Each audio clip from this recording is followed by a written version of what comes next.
Role everybody role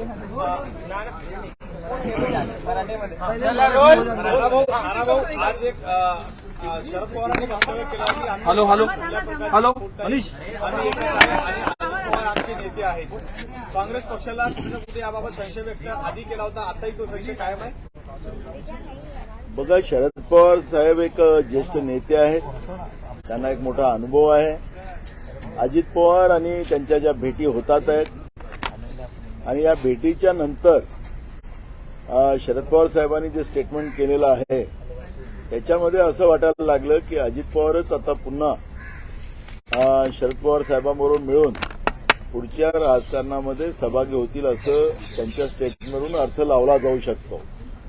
पण आम्ही सांगितलं की या पद्धतीचा हा जो संभ्रम आहे तो लोकांमध्ये पवार साहेबांच्या पक्षाबद्दलचा लोकांमध्ये जो संभ्रम निर्माण होत आहे तो संभ्रम लवकर दूर व्हावा अशीच अपेक्षा आमची आहे. उद्धव ठाकरे साहेब आणि आम्ही पण तीच भूमिका मांडलेली आहे. त्याच्यामुळे त्यांच्या पक्षात नेमकं काय करायचं नाही करायचं हे पवार साहेबांचा अधिकार आहे. त्यामुळे आम्ही त्याच्यावरचं फार काही वक्तव्य करावं असं मला वाटत नाही.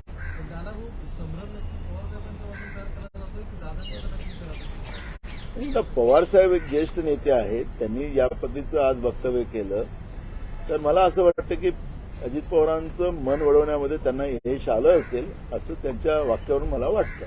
नाना भाऊ, तुम्ही या महाविकास आघाडीमध्ये घटक पक्ष आहात.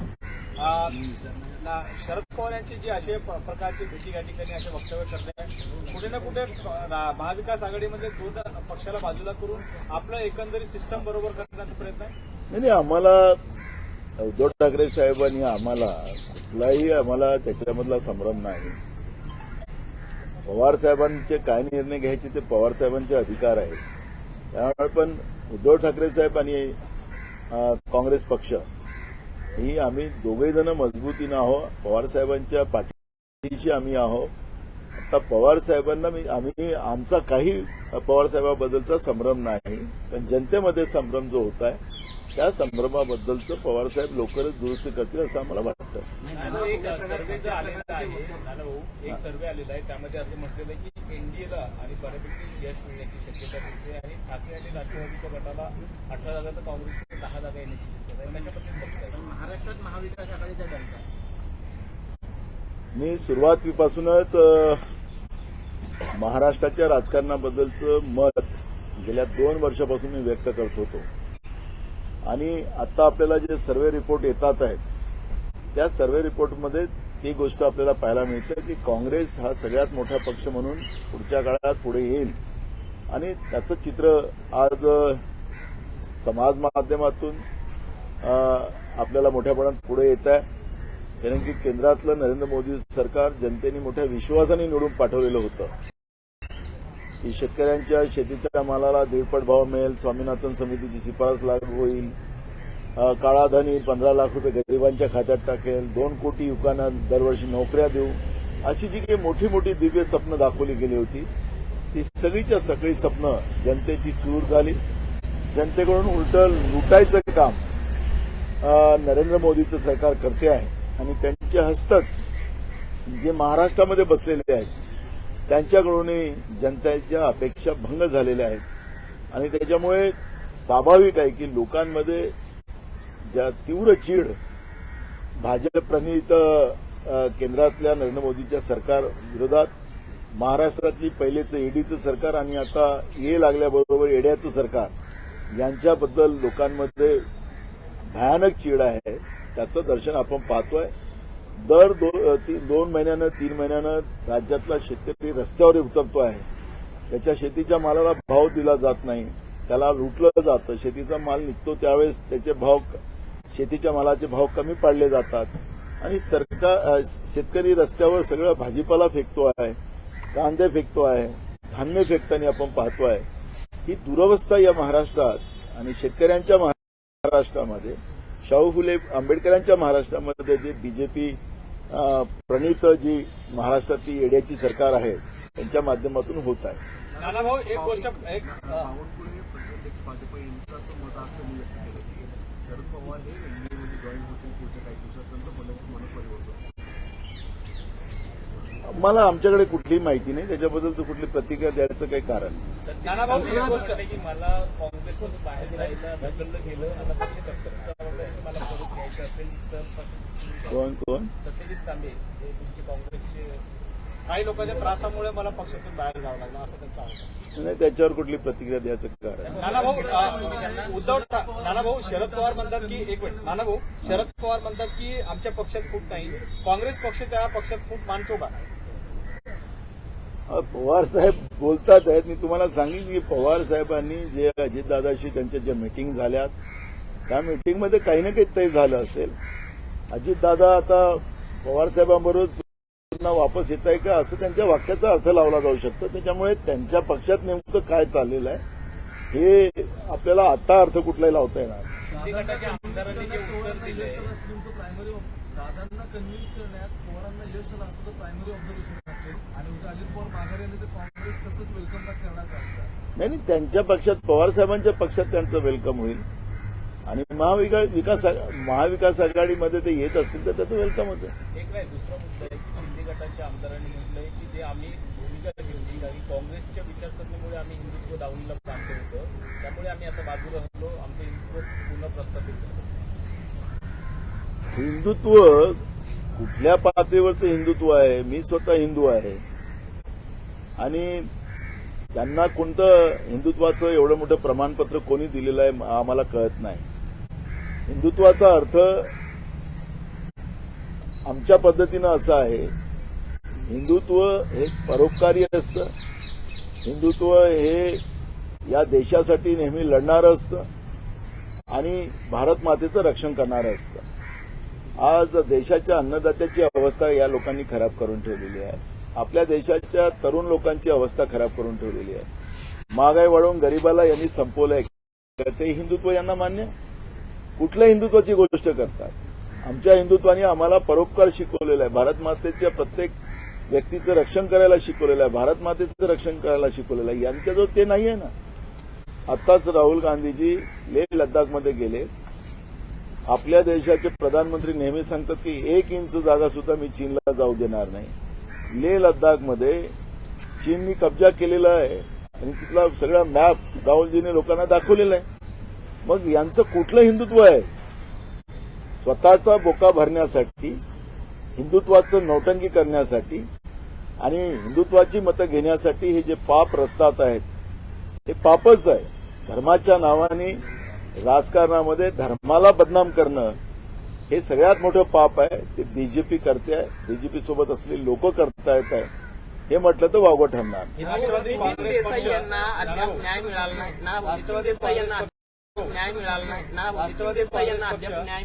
राष्ट्रवादी काँग्रेस पक्षामध्ये एडलवाईज कंपनीच्या कर्मचाऱ्यांना अद्याप अटक केली नाही अशी मागणी कसं बघता?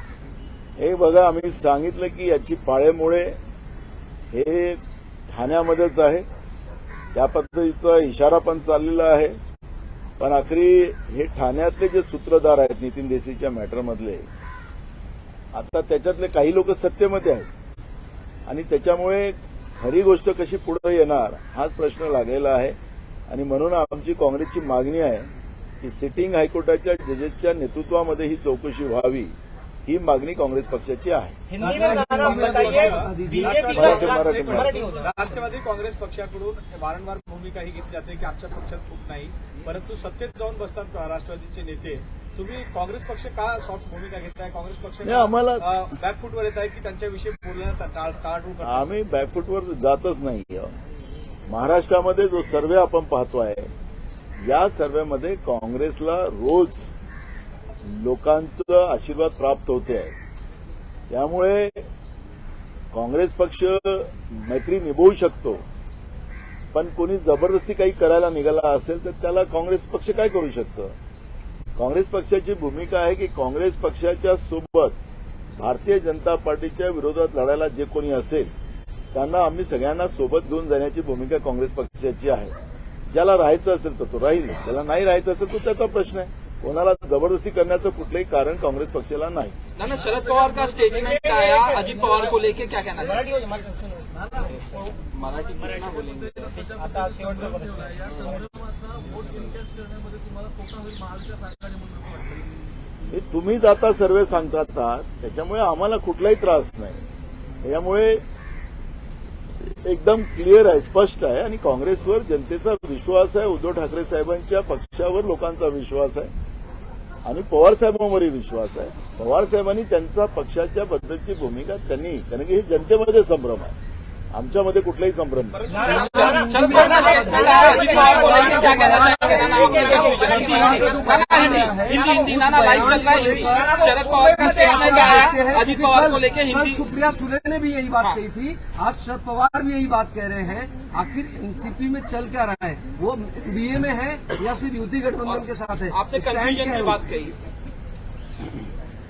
शरद पवार जी और अजीत दादा पवार जी ये दोनों कई दिनों से मिल रहे हैं और आज पवार साहब का जो स्टेटमेंट आया, सुप्रिया सुले जी का कल जो स्टेटमेंट आया, ऐसा लगता है उनके वक्तव्य से कि अजीत दादा वापस पुनः राष्ट्रवादी में वो शरद पवार जी के नेतृत्व में आ रहे हैं, इस तरह अर्थ लगाया जा सकता है और इसलिए पवार साहब ने जो स्टेटमेंट किया है.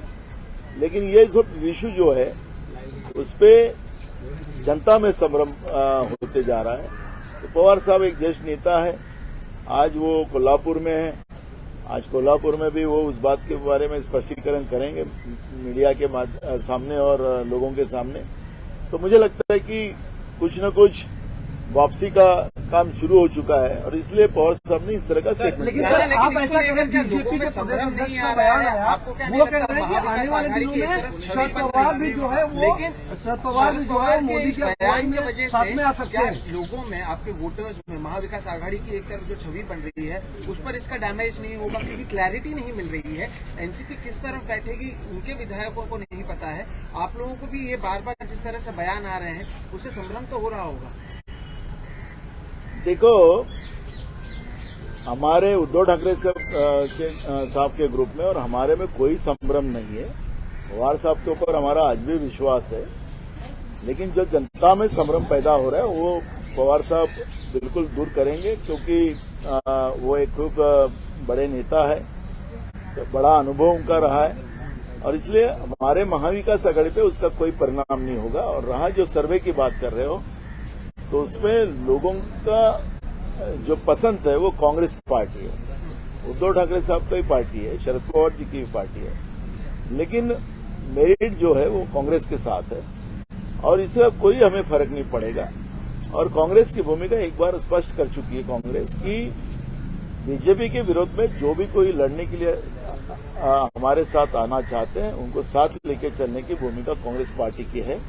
और मुझे लगता है कि एक अच्छा वातावरण चुनाव आते तक और महाराष्ट्र में बनेगा और सबसे बड़ा दल करके हमारे जो अलायंस रहेगा वो सबसे बड़ा दल करके महाराष्ट्र में लोगों के आशीर्वाद से आ जाएगा. आप कह रहे हैं कि अजीत पवार हमारे साथ आ सकते हैं, ऐसी स्थिति उनके बयान का मतलब है, लेकिन बीजेपी के प्रदेश अध्यक्ष का बयान आया है, वो कह रहे हैं कि शरद पवार भी आ सकते हैं साथ में आने वाले. देखो, महाराष्ट्र में आज जो स्थिति है, मैं आज कल ही दौरे से आया, मैं परसों पुनः ग्रामीण में था, प्याज किसानों का बड़े आंदोलन में मैं उसमें खुद उसको मेरे नेतृत्व में एक बड़ा आंदोलन हुआ और मैंने देखा कि किसानों में अब गुस्सा बड़े पैमाने में बढ़ चुका है, युवाओं में बड़े पैमाने में गुस्सा बढ़ चुका है, गरीबों में महंगाई की वजह से गुस्सा बढ़ा हुआ है. और ये जो स्थिति आप देख रहे हो कि जो भी बीजेपी के बारे में जो भी सर्वे आज देख रहे हो वो चुनाव तक बीजेपी जनता के दिलो दिमाग से बाहर हो जाएगी. आपको याद होगा कि एक सर्वे जो अभी आया है, चंद्रयान 3 जब अपने सीमा में पहुंचने जा रहा था, जब लाइव टेलीकास्ट चल रहा था और देश के ज्यादा पैमाने में लोग लाइव टेलीकास्ट देख रहे थे. जैसे ही देश के प्रधानमंत्री का उसके बाद में स्पीच आना शुरू हुआ तो लोगों ने टीवी बंद कर दी. उसका सर्वे भी आया है, एक बड़े पेपर में मैं आज पढ़ रहा था. वो एकदम 12% पे आ गया। तो प्रधानमंत्री नरेंद्र मोदी के चेहरे पे जो चुनाव लड़ने की बात जो बीजेपी बार बार कह रही है, तो चंद्रयान के पहुंचने तक और लोग कितने परसेंट लोग जब चैनल देख रहे थे और नरेंद्र मोदी का भाषण शुरू हुआ तो कितने लोगों ने टीवी बंद कर दी, ये सबसे बड़ा उदाहरण कल की घटना में आपने देखा है। तो इसलिए बीजेपी का जो चेहरा है नरेंद्र मोदी का, वो सबसे फेल हो चुका है। उसका मीनिंग यही लगा सकते हैं। उन्हीं के गोदी मीडिया के भी कुछ चैनल दिखाना चाहते तो लोगों ने टीवी बंद कर दिया। तो इसका मतलब है कि अब नरेंद्र मोदी का चेहरा देश की जनता को नहीं चलता। और बीजेपी में अंदरूनी जो घुसबुस चल रही है, 18 करोड़ का रास्ता द्वारका वाला, दिल्ली से द्वारका वाला 18 करोड़ का रास्ता 250 करोड़ में, जो भ्रष्टाचार के आरोप नरेंद्र मोदी बार बार कांग्रेस को लगा रहे थे, अब खुद कितने भ्रष्टाचारी है इसका भी उदाहरण अब देश की जनता के सामने आ चुका है। तो ना भ्रष्टाचार का आरोप लगाते लगाते खुद भ्रष्टाचारी बड़े पैमाने में खुद बने। जीएसटी का पैसा अपने मित्रों को बांटने का काम चालू हुआ। सनी देओल का कर्जा जिस तरह से 12 घंटे के अंदर माफ हो जाता है,